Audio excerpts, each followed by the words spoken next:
Bigan, eto na naman tayo sa negosyo sa Lobo, handog sa program ng ating pong kasamang, ika nga yung sumasagad sa kanyang pondo, Councilor Pinkelyn Francisco. Konsehala, good evening po. Magandang gabi, Ate Rose. Andito na naman po ako sa barangay ni Charlie Chavez dati. Ngayon po ang kanyang misis, si Kapitana Yolanda Chavez. Sila po kasi ay may isang kooperatiba na gusto kong maturuan sila ng another na kaalaman itong ang negosyo sa Lobo. Ito pa lang po yung basic.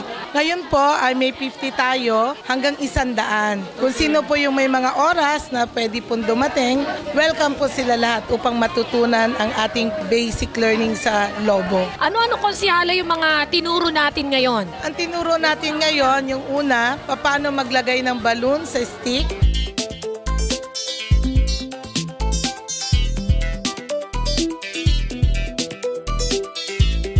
Pangalawa, paano gumamit ng mga machine at saka itong mga pam-pam.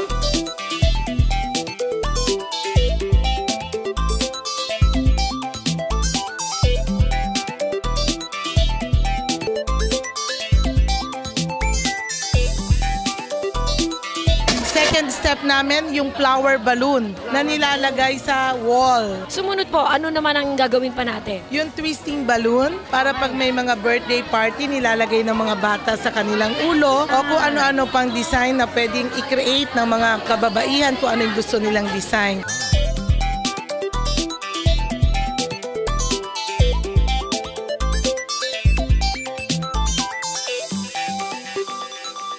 Tapos ang last, ay yung pag nagbe-blessing ang isang establishment, yung maraming balon na magkakasama. Pinakamaganda rito kanina, sabi ko kay konsehala, masayang proyekto. Kasi pag pumuputok, tawanan ng tawanan yung atin pong mga kababaihan dito. So konsehala, bukod dito, binigyan niyo po sila ng panimula para sa kabuhayan. Binigyan ko po sila ng isang kit na pump, tapos may mga balon na po sa loob ng bag, tapos bibigyan ko rin po sila ng certificate na katibayang sila ay nagtapos sa trendy arrangement balloon. Maraming balloons ngayon. Pag pumuputok po, delikado sa atin pong mga anak. So ito po ba very safe, konsehala? Ito yung hindi ginagamitan ng oxygen. Very good. So ito yung kahit mga bata, kahit isang elementary or high school, they can make their own balloon. Kaya ko po ito sinagawa dahil ito yung most requested livelihood sa akin. So marami pa po kasi akong mga livelihood. May rice in a box, meron akong chocolate making, may darating kaming perfume making, at saka jewelry making. Meron daw po isa kayong ngayon, dalawa na yata, na nagsimula po sa ganitong hanap buhay at ngayon ay mariwasa na yung kanyang buhay.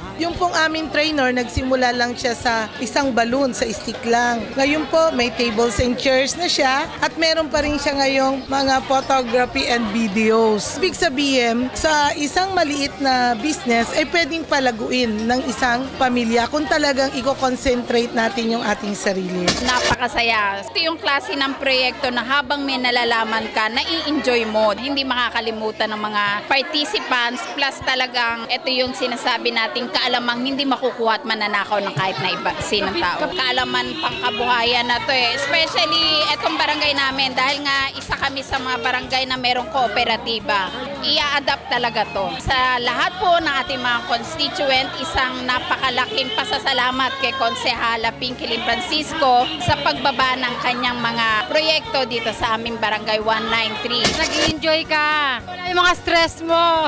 Kasi yung mga Lobo, masaya, nagpuputukan. Bakit kayo nai-stress minsan? Syempre sa pamilya, daming problema. Pero po, pag nag-join kayo sa konsehala na ganito mong proyekto, mag-i-enjoy kayo ng gusto.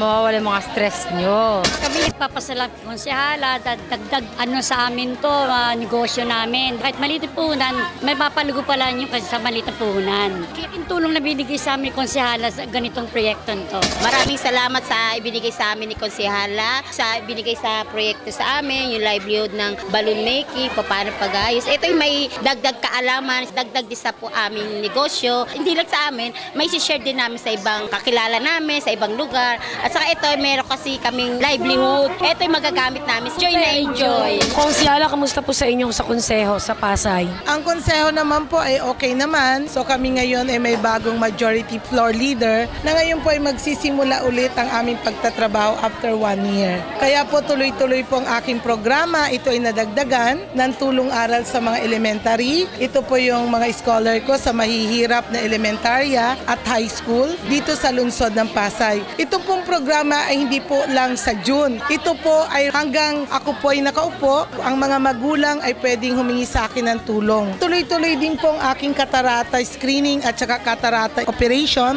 at mga yung pag-iikot ko po para mabigay ng salamin. Tapos tuloy pa rin po ang aking feeding program. Meron po akong monthly kasi may mga malnourished children. Meron pa rin po akong mga tinutulungan para magkaroon ng libreng postiso. Meron po akong wart removal at meron po kaming sa college. Yung mga sa pribado na nag-aaral, pwede po ako makatulong kahit midterm, tuition fee or final. Punta lang po kayo sa office para malaman nyo kung ano yung mga requirements. So konsyala, bukod po rito, kaya pa ba ng ating pondo sa dami ng proyekto? Kaya pa po kasi napakasaya pong tumulong sa ating mga tao. Kung maaari nga po, maghanap pa po ako ng mga NGOs para mas marami pa akong programang mailunsad dito sa lungsod ng Pasay. Gagawin ko na naman po ang second dose doon sa aking ika-300 na mga recipient. Kaya naman po, magpe-first dose po muli ako. Gaganapin po ito dito sa Zone 9 and 10 sa may bandang Harrison. Abangan nyo po yon. Alam niyo naman ang lungsod ng Pasay ngayon controversial. Pero ayaw po ni Konsyala magsalita. Pero yung mensahe mo sa ating mga kabayan sa lahat na nangyayari po sa ating lungsod.